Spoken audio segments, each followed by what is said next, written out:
It's 3 in the morning, and I'm hunched over a half-broken drone in the robotics lab at Jefferson High School. The fluorescent lights buzz overhead like angry wasps, casting harsh shadows across circuit boards and scattered tools. This cramped classroom has become my sanctuary, the only place that still feels like mine since my world imploded 6 months ago. Before we dive deeper into this story, I have one small request. Please subscribe, drop a like, comment, and hit that hype button to boost this channel so more people can discover these incredible Reddit stories. My name is Kenneth Sterling, and I teach robotics to teenagers who think they know everything. At 34, I've got calloused hands from years of working with metal and wire, a stubborn streak inherited from my blue-collar father, and apparently, according to my soon-to-be ex-wife, absolutely no ambition whatsoever. Chelsea's phone sits on my workbench, screen lighting up like a Christmas tree. Boss flashes across the display at 2:57 a.m. I scroll through months of text messages, each one a small knife twist in my gut. Just discussing the Henderson account, she'd said. Grant needs my input on the campaign. Sure, Chelsea. Because marketing executives always need their boss's input at midnight on a Tuesday. The apartment we shared for 3 years is half-packed now, cardboard boxes stacked like accusations in every corner. She's been buying new clothes, leaving receipts scattered across the kitchen counter like trophies, designer shoes, silk blouses, a Rolex that costs more than I make in 6 months. All gifts from Grant Maxwell, her 50-something venture capitalist boss who looks like he stepped out of a cologne advertisement and smells like expensive lies. I've always known I was punching above my weight with Chelsea. She's got that sharp-edged beauty that turns heads in restaurants, honey blonde hair that catches light like spun gold, and ambition that burns hotter than a welding torch. Me? I'm just a blue-collar guy who fell into teaching, more comfortable with circuit boards than cocktail parties. At her company events, I felt like her +1 at my own life. The city outside my classroom window is buzzing with late-night energy, but our apartment has been ice-cold for months. Chelsea started working later, staying out for client dinners that stretched past midnight.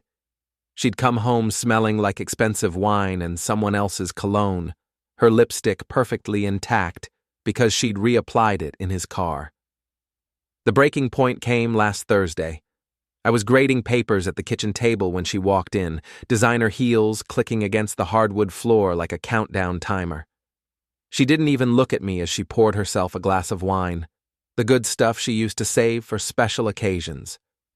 Kenneth, she said, my full name rolling off her tongue like a formal document. We need to talk. I looked up from a student's essay about artificial intelligence, noting the irony. About what? She turned to face me, and I saw something cold and final in her green eyes. About us. About this. She gestured around our apartment like it was a crime scene. About how you're coasting through life while I'm trying to build something real. I'm a teacher, Chelsea. I'm building futures. She laughed, sharp and bitter. You're babysitting teenagers with Lego robots. Grant says a lot of things, apparently. Her face flushed, but not with embarrassment, with anger. Don't you dare. Grant Maxwell is a successful businessman who understands ambition. He sees potential in people and helps them grow. He's been nothing but supportive of my career. Is that what we're calling it now? The wine glass hit the counter harder than necessary. You know what your problem is, Kenneth? You're comfortable being small. You teach in a rundown public school, drive a 10-year-old Honda, and think a night out is pizza and Netflix. I need more than that. I deserve more than that. I stood up slowly, papers scattering to the floor. What exactly are you saying? I'm saying Grant gives me things you can't even spell. Opportunities, connections, a future that doesn't involve grading papers until I'm 60. She pulled out her phone, scrolling through photos of her new life. Look at this restaurant we went to last week. Look at these people I'm meeting. This is what success looks like, Kenneth. We went to that restaurant for our anniversary 2 years ago. You said it was pretentious. I was wrong. I was settling. She grabbed her purse, movements sharp and decisive. I'm staying at Grant's place tonight. We can discuss logistics later. Chelsea, wait. I reached for her arm, but she pulled away like my touch burned. Just get over it, Kenneth. He's honestly far superior to you in every way that matters. Better job, better connections, better everything. I'm not going to apologize for wanting more. The door slammed behind her, leaving me alone with scattered papers and the echo of her heels. Superior. The word bounced around my skull like a pinball, lighting up every insecurity I'd ever had. I walked to the window and watched her climb into a black BMW, Grant's car, of course. Through the rain-streaked glass, I saw her melt into his arms like she'd never belonged anywhere else. That's when something shifted inside me. Not broke, shifted, like tectonic plates finding a new arrangement. If Chelsea wanted to see what superior looked like, I'd be happy to provide a demonstration. But first, I needed to understand exactly what I was up against. I spent the next 3 days conducting reconnaissance. Grant Maxwell, 52, divorced, CEO of Maxwell Venture Capital. His LinkedIn profile read like a masterclass in corporate buzzwords: synergistic solutions, disruptive innovation, paradigm-shifting investments. His office occupied the top 3 floors of the Meridian Tower downtown, all glass and steel and barely concealed arrogance. His personal life was equally polished. Penthouse apartment with a view of the river, McLaren sports car, membership at the country club where the annual dues exceeded my salary. He collected beautiful things, art, cars, and apparently other men's wives. But I had advantages Grant didn't know about. 20 years of fixing broken things had taught me patience and precision. My robotics students weren't just kids. They were digital natives with flexible moral compasses and an appetite for chaos. And most importantly, I had Tina Valdez. Tina managed O'Malley's bar 3 blocks from the school, but her real talent was reading people. She'd been my best friend since college, the kind of woman who could talk her way into or out of anything. When I showed up at her bar that Friday night, soaked from the rain and looking like I'd been hit by a truck, she took one look at me and poured a double whiskey. She really did it, didn't she? Tina said, sliding the glass across the scarred wooden bar. Traded up for the sugar daddy. His name is Grant Maxwell. He drives a McLaren and wears suits that cost more than my car. And she thinks that makes him superior to you? Tina's laugh was sharp enough to cut glass. Honey, I've seen his type. All flash, no substance. Give me 6 months, and I'll have him eating out of my hand. What do you mean? She leaned closer, dark eyes sparkling with mischief. I mean, maybe it's time someone taught your wife and her superior man a lesson about what really matters. You interested in a little creative problem solving? I drained the whiskey, feeling it burn away the last of my hesitation. What did you have in mind? The plan started simple enough. I wasn't looking to destroy anyone's life, just deliver a reality check with interest. But as I learned more about Grant Maxwell's world, simple evolved into something more elaborate. Tina had connections everywhere. Bartenders hear everything, and she'd been collecting secrets like baseball cards for 15 years. Within a week, she'd landed a job interview at Maxwell Venture Capital, ostensibly as a marketing consultant, but really as my inside source. The man's a walking ego with a platinum credit card, she reported after her first day. His office is bigger than most apartments, and he's got photos of himself with every minor celebrity who's ever needed venture capital. But here's the interesting part. His partners are getting nervous about some recent investments. I was rebuilding a servo motor in my apartment, which felt cavernous without Chelsea's presence. Nervous how?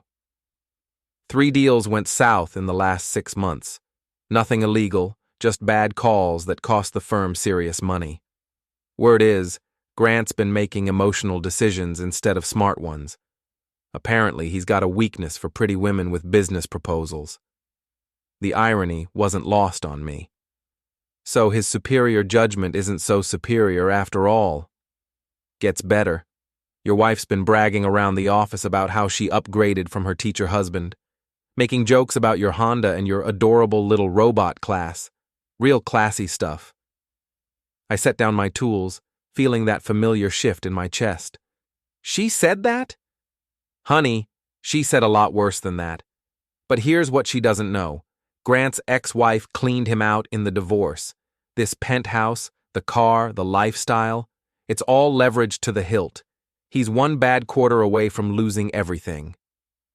That weekend, I implemented phase 1 of what I'd started calling Operation Reality Check. My robotics students had been working on a project involving micro-drones, tiny flying cameras originally designed for search and rescue operations. With a few modifications, they became perfect surveillance tools. I followed Grant's McLaren to the Meridian Tower parking garage on Saturday night. Chelsea was with him, laughing at something he'd said, her hand resting on his thigh like she owned him. They disappeared into the elevator, probably heading to his penthouse for champagne and whatever else superior men did with other people's wives. The parking garage was dimly lit and poorly secured, typical rich guy arrogance. I deployed 3 micro-drones, each about the size of a hummingbird, and programmed them to project a simple message onto Grant's windshield: Home Wrecker. The letters glowed bright red against the glass, visible from 50 feet away. I was halfway to the exit when security showed up, 2 overweight guards who looked like they'd rather be watching Netflix. They spotted me just as I reached my Honda, and what followed was the most ridiculous chase scene in the history of infidelity revenge.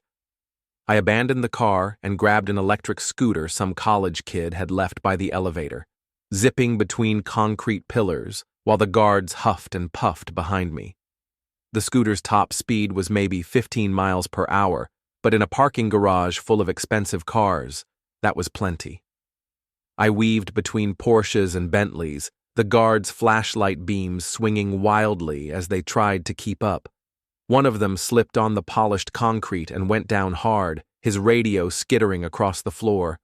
I made it to the street exit and disappeared into weekend foot traffic, leaving the scooter by a food truck and walking the 12 blocks home. My phone buzzed with a text from an unknown number, probably Grant's assistant or lawyer. I ignored it. Monday morning brought consequences. Chelsea's Instagram exploded with photos of her new life, dinner at restaurants I couldn't afford, shopping trips to boutiques where the salespeople probably earned more than teachers, champagne brunches with Grant's wealthy friends. Each photo was a carefully curated middle finger designed to show me exactly what I was missing. The captions were worse than the photos. Finally living my best life with someone who appreciates excellence. Grateful for partners who push me to be better. Some people settle, others rise. But the real kick in the teeth came Tuesday afternoon. I was in the middle of teaching my advanced robotics class when the intercom crackled to life. Mr. Sterling, please report to the principal's office immediately. My students exchanged glances.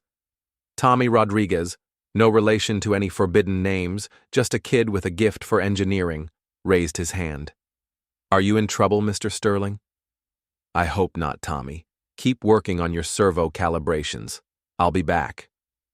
Principal Martinez was waiting in his office with 2 people I recognized from Chelsea's social media posts. Grant Maxwell himself, looking every inch the successful businessman in a charcoal suit that probably cost more than my monthly salary, and Chelsea, dressed in a cream-colored blazer that was definitely new. Kenneth, Martinez said, gesturing to the empty chair across from his desk. Mr. Maxwell and Mrs. Sterling have some concerns they'd like to discuss. I sat down slowly, studying Grant's face. He was handsome in that generic CEO way. Perfect teeth, perfectly styled hair, perfectly practiced smile that never quite reached his eyes. Chelsea sat beside him like a trophy, her wedding ring noticeably absent from her left hand. Mr. Sterling, Grant began, his voice smooth as expensive whiskey. I understand you've been having some difficulty adjusting to your wife's decision to move on with her life. Is that what we're calling it? Chelsea's face flushed. Kenneth, don't be childish. We're here because of what happened Saturday night. The security cameras caught everything. I was in a public parking garage. Last I checked, that wasn't illegal. Grant leaned forward, his smile never wavering. Harassment, however, is illegal. Vandalism is illegal. Stalking is definitely illegal. I could have you arrested, Mr. Sterling, but I'm a reasonable man. I'm willing to overlook this incident if you agree to stay away from Chelsea and myself. Principal Martinez looked uncomfortable. Kenneth, I have to ask, is there any truth to these allegations? I looked at Chelsea, really looked at her, and saw a stranger wearing my wife's face. The woman I'd married would never have sat in my boss's office, threatening my career over a harmless prank.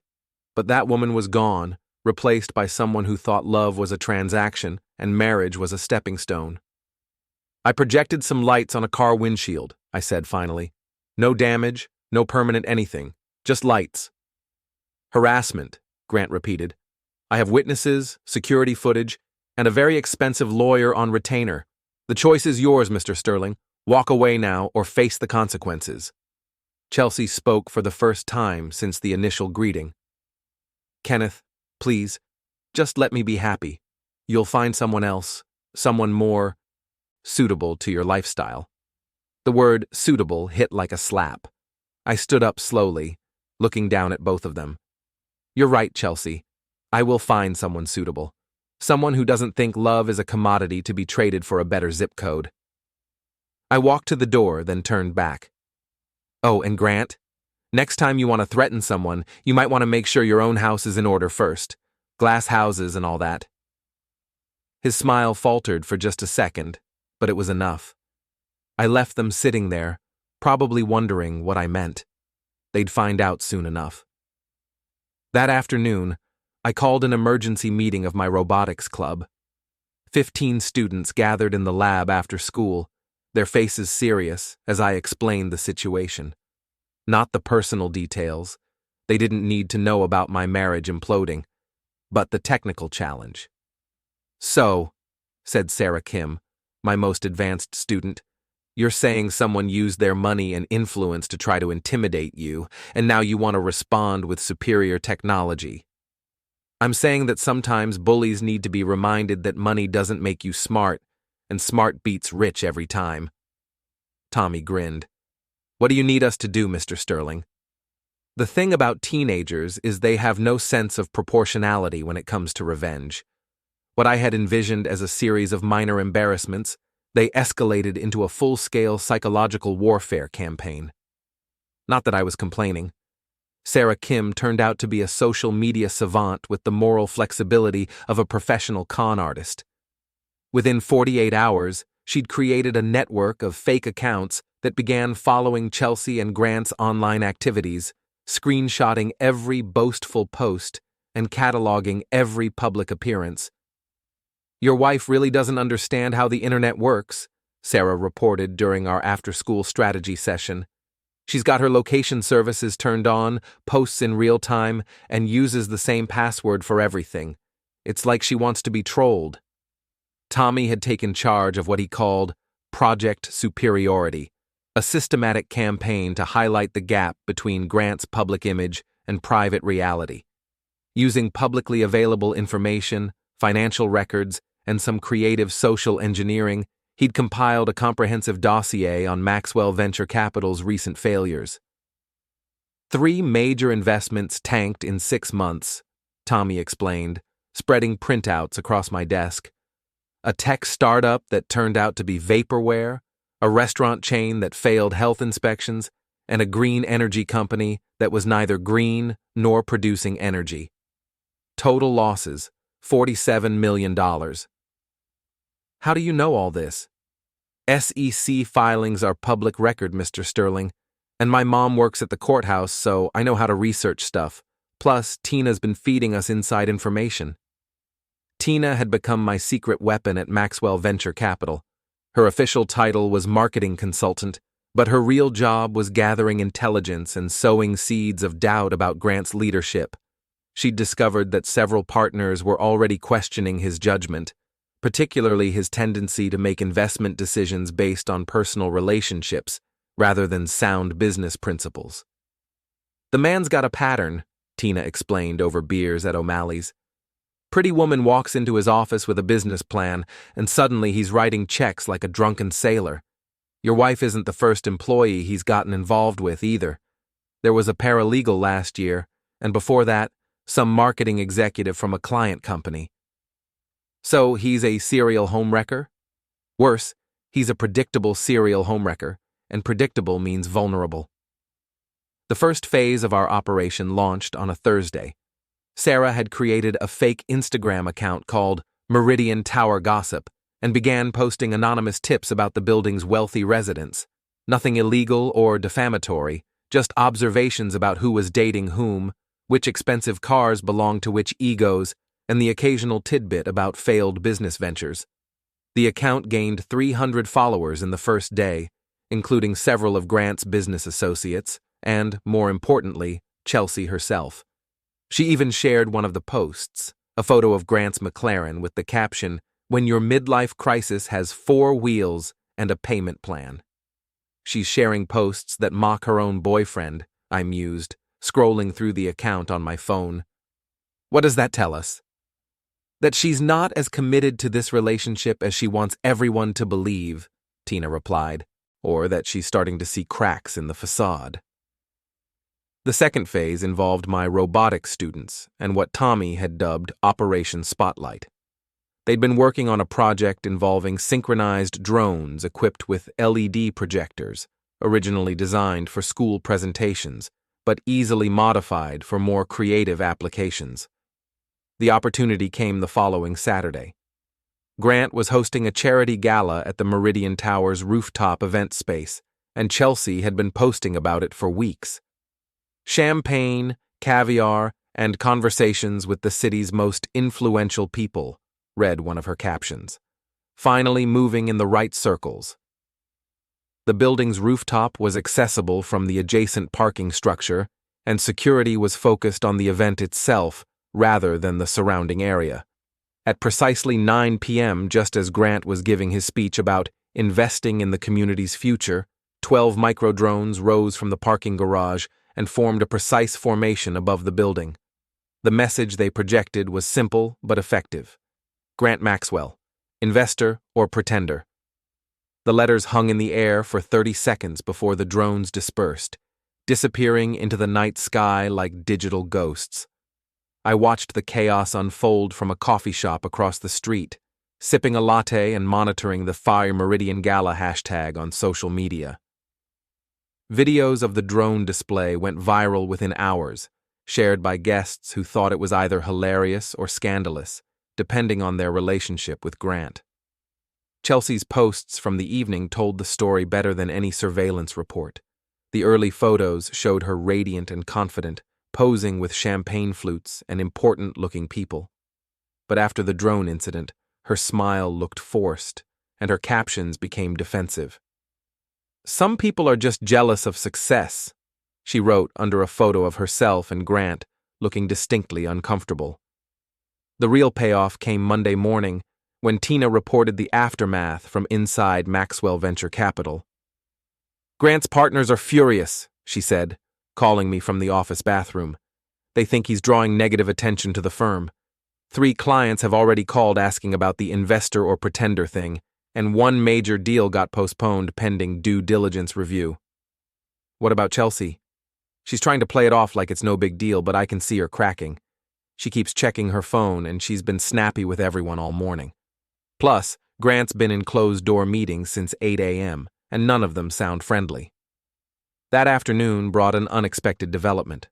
I was grading papers in my classroom when my phone buzzed with a text from an unknown number. "We need to talk. Coffee tomorrow? C." Chelsea wanted to meet. After weeks of radio silence and social media warfare, she was reaching out. I stared at the message for a long moment, considering my options. Meeting her could be a trap, an attempt to gather evidence for some kind of restraining order.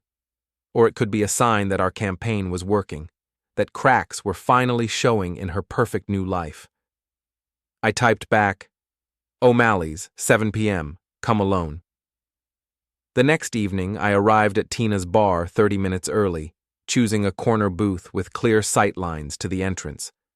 Tina was working, but she'd positioned herself behind the bar where she could observe and intervene if necessary. The after-work crowd provided perfect cover, loud enough to mask conversation, busy enough to avoid attention. Chelsea walked in at exactly 7 o'clock, and I barely recognized her.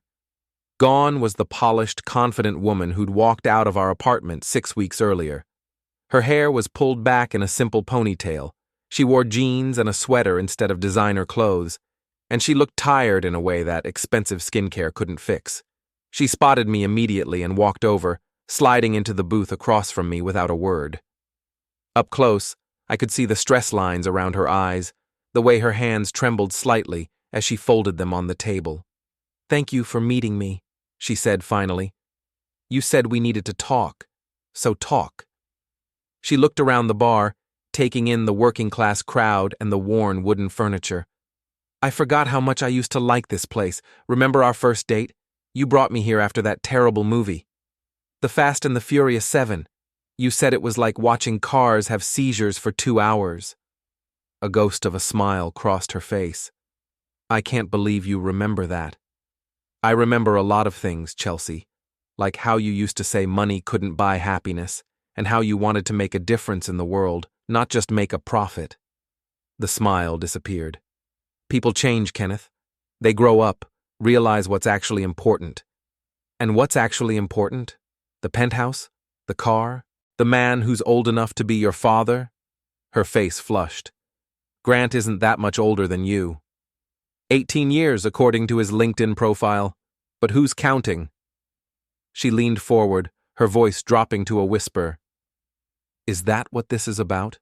The drones, the social media harassment, the constant surveillance? Are you trying to embarrass me back into our marriage?"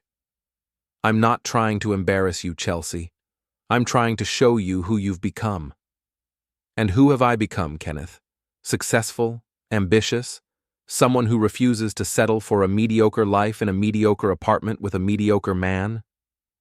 The word mediocre hit harder than I'd expected. I took a sip of my beer, buying time to control my reaction. "Is that really what you think? That our life together was mediocre?" "I think our life together was safe, comfortable, predictable, and I think you were perfectly happy keeping it that way forever. And now? Are you happy now, Chelsea?" She was quiet for a long moment, staring at her hands. When she looked up, there was something vulnerable in her eyes, a crack in the armor she'd been wearing for weeks. "I'm successful now. I'm dating a man who can give me things you never could. I'm living the life I always wanted." "That's not what I asked." The crack widened. "Happiness is a luxury, Kenneth. Security comes first. Stability, a future that doesn't involve worrying about money or wondering if I'm wasting my potential." "And Grant gives you all that?"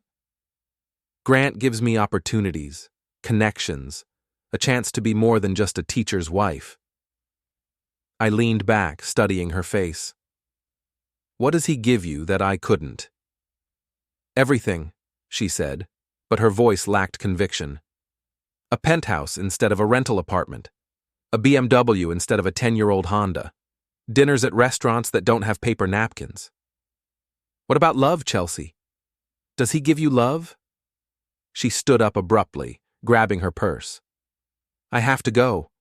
Grant's expecting me." "Of course he is. Wouldn't want to keep the superior man waiting." She paused at the edge of the booth, looking down at me with something that might have been regret. "You could have been more, Kenneth. You had the intelligence, the skills. You just never had the ambition." "Maybe. Or maybe I had different priorities." She walked away without another word, leaving me alone with my beer and the growing certainty that Phase 3 of our operation was going to be more personal than I'd originally planned. The meeting with Chelsea confirmed what I'd suspected. Her perfect new life wasn't as perfect as her Instagram suggested. But it also revealed something else. She was in deeper than I'd realized. emotionally and financially tied to a man whose empire was built on quicksand and ego. Tina's intelligence reports from inside Maxwell Venture Capital painted an increasingly grim picture.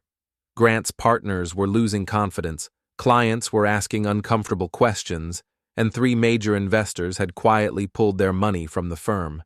The drone incident at the charity gala had been the final straw for several business relationships that were already strained. "He's hemorrhaging money," Tina reported during our weekly strategy session at O'Malley's. 2 more deals fell through this week, and I overheard him on the phone with his accountant. Something about liquidity issues and restructuring debt obligations. What about Chelsea? She's trying to hold it together, but she's scared. Grant's been taking his stress out on everyone around him, including her. Yesterday, he screamed at her for 20 minutes because she forgot to confirm a lunch reservation. My robotics students had been monitoring social media and noticed the change too. Chelsea's posts had become less frequent and more defensive. Instead of bragging about expensive dinners and exclusive events, she was sharing motivational quotes about weathering storms and standing by your partner through challenges. "She's trying to convince herself as much as everyone else," Sarah observed during our after-school meeting. Look at this caption. "Real love means supporting each other through difficult times." That's not the same woman who was posting champagne selfies 3 weeks ago. Tommy had been working on what he called Project Transparency, a comprehensive analysis of Grant's business dealings that could be shared with relevant authorities and business partners. Nothing illegal or unethical, just a clear-eyed assessment of his track record and current financial situation. The numbers don't lie, Mr. Sterling. Maxwell Venture Capital has lost more money in the last year than they've made in the previous 3. Grant's been using new investments to cover losses from old ones, which isn't technically illegal, but it's definitely not sustainable. How long before it all comes crashing down? Based on their current burn rate and pending obligations, maybe 6 months, probably less if more investors pull out. But I didn't want to wait 6 months. Chelsea had made her choice, but she'd done it based on incomplete information. She thought she was trading up for security and success, but she was actually trading down for debt and delusion. It was time to accelerate the timeline. Phase 4 of our operation launched on a Friday afternoon. Grant had scheduled a major presentation for potential investors, hoping to raise capital for what he was calling the next phase of growth. In reality, according to Tina, it was a desperate attempt to keep the firm afloat for another quarter. The presentation was being held in Maxwell Venture Capital's main conference room, with about 30 potential investors in attendance. Grant had spent weeks preparing, and Chelsea had been helping with marketing materials and social media promotion. It was their chance to turn things around, to prove that the recent setbacks were just temporary obstacles. What they didn't know was that Tommy had hacked into the building's presentation system the night before, installing a small program that would activate during Grant's speech. Nothing destructive or illegal, just a simple addition to his carefully crafted slideshow.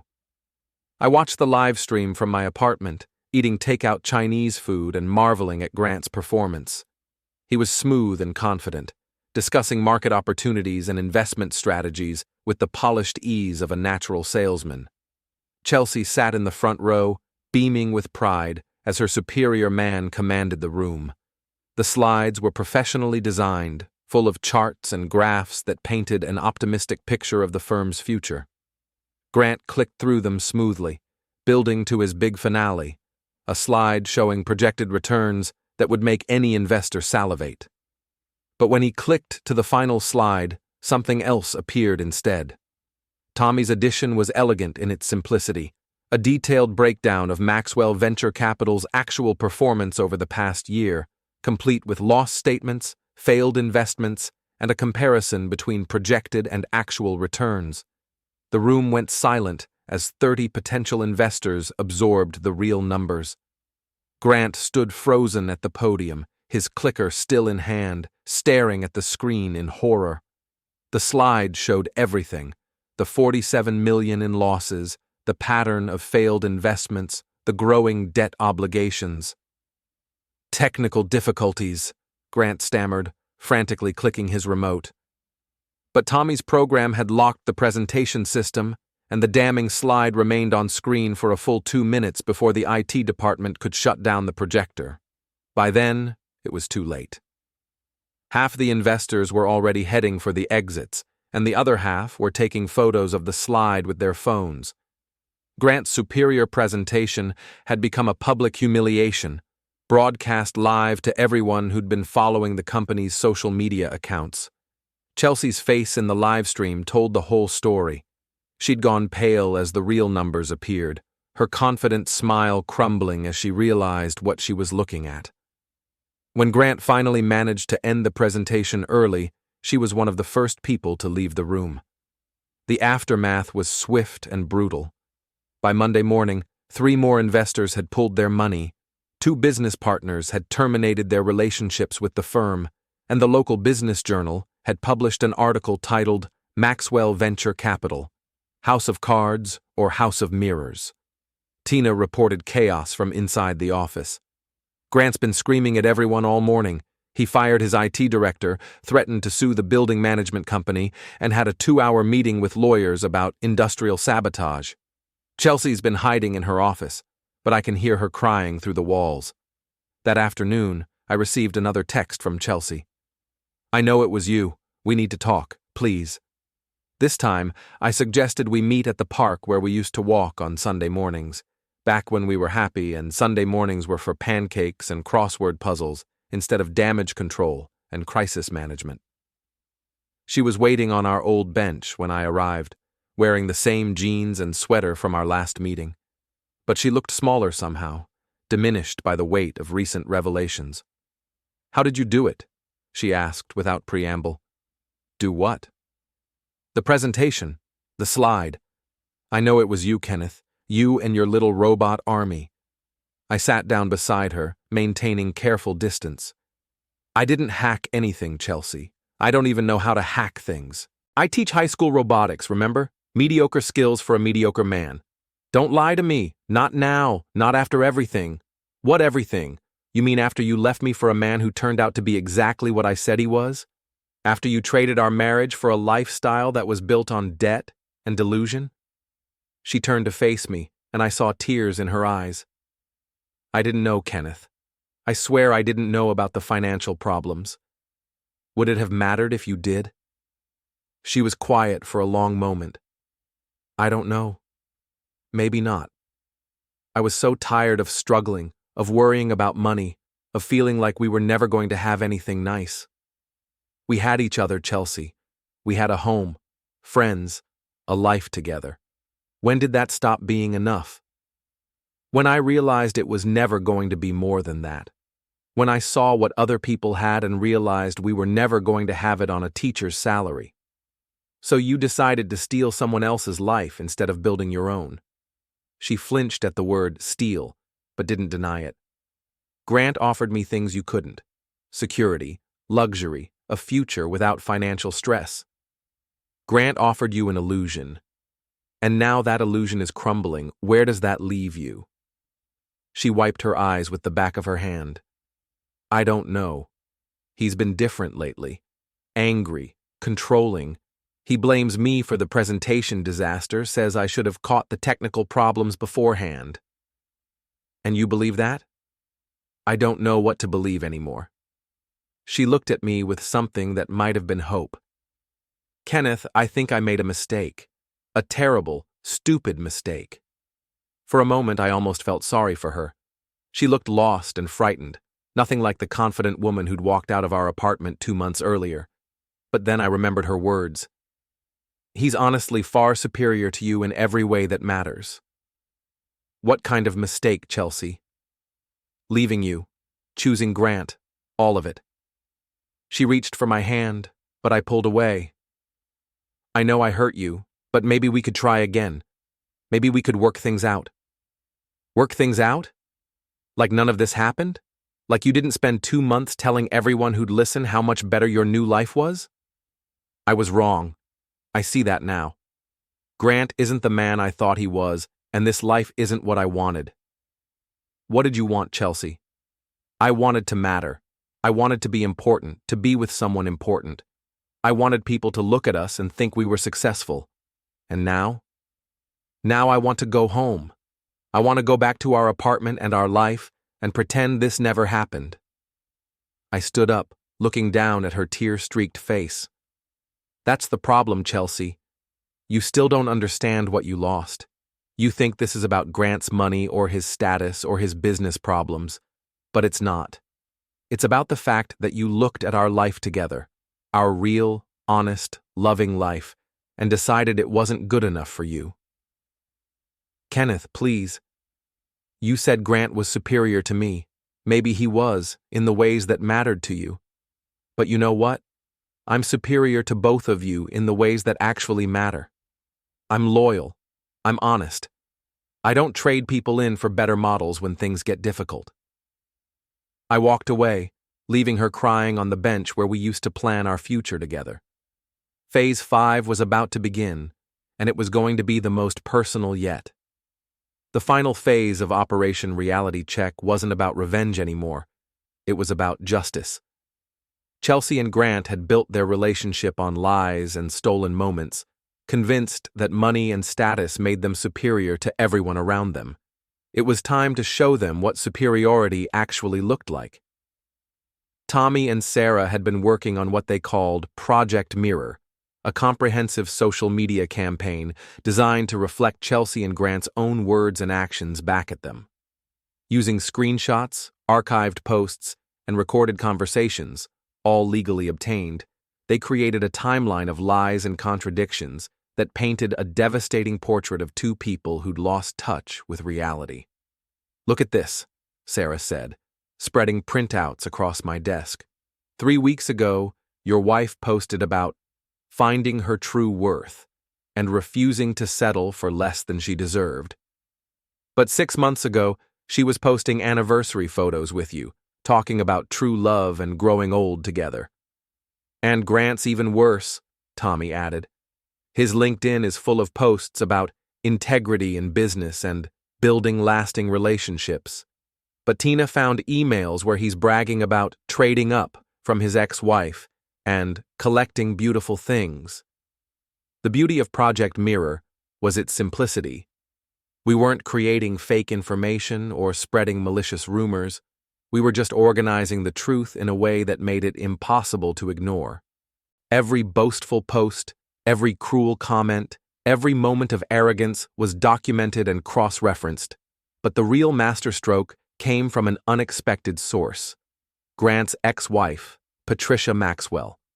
Tina had reached out to her as part of our intelligence-gathering operation, expecting to find another victim of Grant's charm offensive.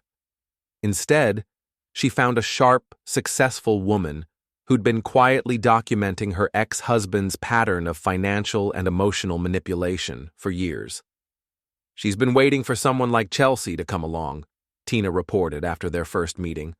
"Someone young and naive enough to fall for Grant's act, but also someone who'd generate enough drama to expose him publicly." Patricia had evidence of Grant's previous affairs, his history of using company resources for personal expenses, and most damaging of all, recordings of him bragging about his investment strategy of seducing women with business connections. "He doesn't see women as people," Patricia explained during our clandestine meeting at a coffee shop downtown. "We're assets to be acquired, leveraged, and discarded when we stop being useful. Your wife isn't his first employee relationship, and she won't be his last." "What do you want from all this?" I asked. "I want him exposed for what he is.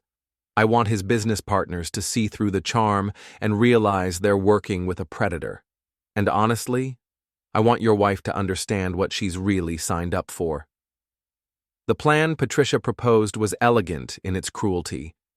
She'd been invited to the annual Maxwell Venture Capital holiday party, a tradition from their marriage that Grant had never bothered to change. As his ex-wife and the mother of his children, her presence wouldn't seem unusual. But as a woman with intimate knowledge of his secrets and a desire for justice, she could do tremendous damage. "I'll need your technical support," she said. looking at me with eyes that reminded me of a predator sizing up prey. Grant always gives a speech at these parties, talks about the firm's successes and his vision for the future. This year, I think the audience deserves to hear the whole truth. The holiday party was scheduled for the following Friday at the Meridian Towers event space. Chelsea had been posting about it for weeks, treating it as her debut as Grant's official girlfriend. She'd bought a new dress, gotten her hair done professionally, and spent hours crafting the perfect social media strategy to document her triumph. What she didn't know was that Tommy had spent the previous week infiltrating the building's audiovisual system. The same presentation technology that had betrayed Grant during his investor meeting would serve as the delivery system for Patricia's revelations. I arrived at the party as Patricia's guest, wearing my best suit and trying to blend in with the crowd of venture capitalists, business partners, and social climbers. The event space was decorated with tasteful holiday lights and expensive floral arrangements, and the champagne flowed freely among guests who looked like they'd stepped out of a luxury car commercial. Chelsea was radiant in a black cocktail dress that probably cost more than my monthly rent. Her arm linked through Grant's as they worked the room like politicians at a fundraiser. She'd perfected the art of the society smile, bright, confident, and completely artificial. Grant looked every inch the successful businessman, glad-handing potential clients and regaling anyone who'd listen with stories of his latest investment coups. He'd managed to spin the recent setbacks as temporary obstacles, proof of his willingness to take bold risks in pursuit of superior returns. "Kenneth?" Chelsea spotted me across the room, her smile faltering for just a moment. "What are you doing here?" "Patricia invited me," I said, gesturing to where Grant's ex-wife was chatting with a group of business partners. "We've become friends recently, bonded over our shared experiences with Maxwell Family Dynamics." Chelsea's face went pale. "You need to leave. This is a private event." "Actually, it's a business event, and I'm here as a guest of someone who used to own half the business. I think that makes me more legitimate than the employee who's sleeping with her boss." Grant appeared at Chelsea's side, his practiced smile not quite hiding the anger in his eyes. "Sterling, I should have known you'd find a way to crash the party." "I didn't crash anything, Grant. I was invited by your ex-wife who's been telling me the most fascinating stories about your business practices." Patricia likes to exaggerate. Bitter ex-wives often do. "Is that what you'll say about Chelsea when you trade her in for a younger model?" Grant's smile disappeared entirely. "I think you should leave now, before I have security escort you out." "Actually, I think I'll stay for your speech. Patricia tells me you always give a speech at these parties. Something about vision and success and the importance of superior partnerships." Before Grant could respond, the lights dimmed and someone tapped a microphone at the front of the room. It was time for the traditional holiday address, Grant's annual opportunity to bask in admiration and project confidence about the firm's future. He walked to the microphone with the easy confidence of a man who'd never doubted his own superiority, Chelsea beaming proudly from the front row. The assembled guests quieted down, champagne glasses in hand, ready to be inspired by their host's wisdom. "Friends, colleagues, partners," Grant began, his voice carrying easily through the sound system. "Another year, another opportunity to reflect on what we've accomplished together and what we're building for the future." He launched into his prepared remarks about market opportunities and strategic vision, the same polished corporate speak that had charmed investors and employees for years. But Tommy's modifications to the sound system were already working, recording every word and preparing to broadcast something very different. "Success in this business isn't just about numbers," Grant continued. "It's about relationships. It's about finding the right partners, the right opportunities, the right people to help you reach your full potential." That was Patricia's cue. She stood up in the back of the room, raising her champagne glass in a mock toast. "To finding the right people," she called out, her voice carrying clearly through the space, "and to discarding them when they're no longer useful." Grant's smile flickered, but he pressed on. As many of you know, I've recently been joined by some exciting new talent. People who share my vision for excellence and aren't afraid to reach for something better. Like your new girlfriend? Patricia called out.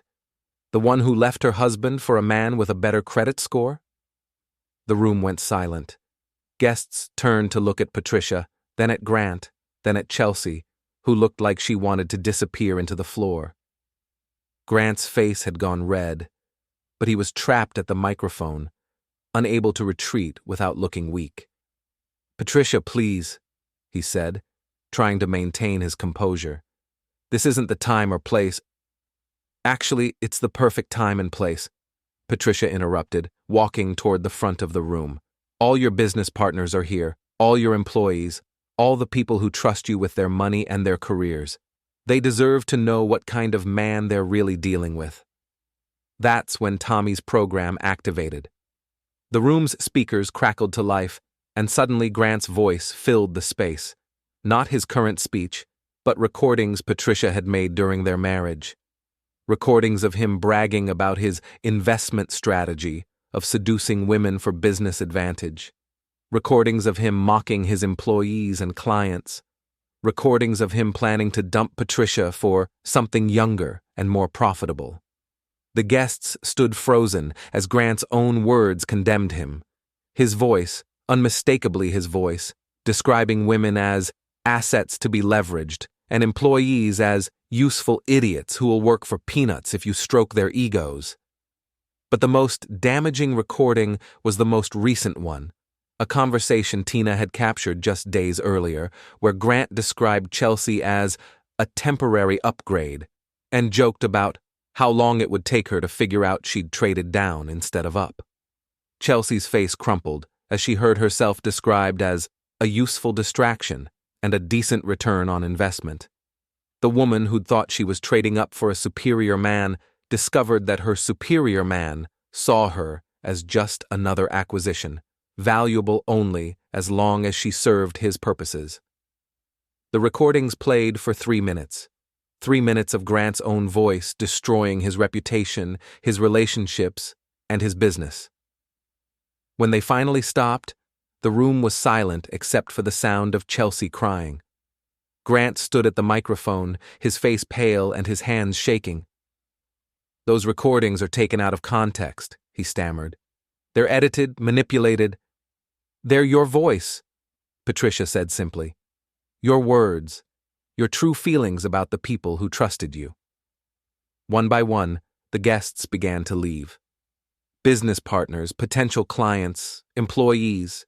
They filed out of the room without a word, their faces reflecting disgust, disappointment, and betrayal. Grant's superior world was collapsing in real time, and everyone could see it happening. Chelsea was one of the last to leave, her makeup ruined by tears, her perfect evening destroyed by the truth. She looked at me as she passed, and I saw something I'd never seen before in her eyes. Understanding. She finally understood what she'd lost, what she'd traded away, and what she'd gotten in return.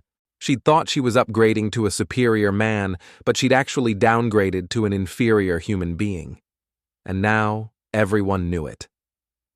I walked over to where Patricia was standing, watching Grant try to salvage something from the wreckage of his reputation. Feel better? I asked. Much, she replied. Though I almost feel sorry for your wife. She really had no idea what she was getting into. She made her choice based on the information she valued: money, status, the appearance of success. She got exactly what she asked for. Grant had abandoned the microphone and was trying to corner remaining guests, desperately attempting damage control. But it was too late. The recordings had been automatically uploaded to social media, shared across business networks, and forwarded to every major investor in the city. By morning, Maxwell Venture Capital would be finished. Grant's reputation would be destroyed, and Chelsea would be left with nothing but the knowledge that she'd destroyed her marriage for a man who saw her as a commodity. I left the party feeling something I hadn't experienced in months: peace. Not satisfaction, not revenge, just peace. The truth had been revealed, justice had been served, and the superior man had been exposed as exactly what I'd always known he was, a fraud. 3 days later, I received a final text from Chelsea. "You were right about everything. I'm sorry." I deleted the message without responding. Some apologies come too late, and some bridges can't be rebuilt once they've been burned. Chelsea had made her choice when she decided I wasn't superior enough for her ambitions. Now she'd have to live with the consequences. As for me, I went back to teaching robotics to teenagers, fixing broken things, and building a life based on substance instead of appearance. Because at the end of the day, that's what true superiority looks like. Not the biggest bank account or the fanciest car, but the ability to remain human in a world full of people who've forgotten what that means. Grant Maxwell lost everything: his business, his reputation, his relationships. He'd spent so long convincing himself he was superior that he'd forgotten the most basic rule of human decency: treat people like people, not like assets to be acquired and discarded. Chelsea learned the hardest lesson of all, that trading up isn't always trading better, and that sometimes the life you're trying to escape is actually the life you should be fighting to keep. And me? I learned that being called mediocre by someone who mistakes cruelty for ambition isn't an insult. It's a compliment. Because mediocre men don't destroy lives for sport. They build them, protect them, and honor them. In the end, that made me superior in all the ways that actually mattered.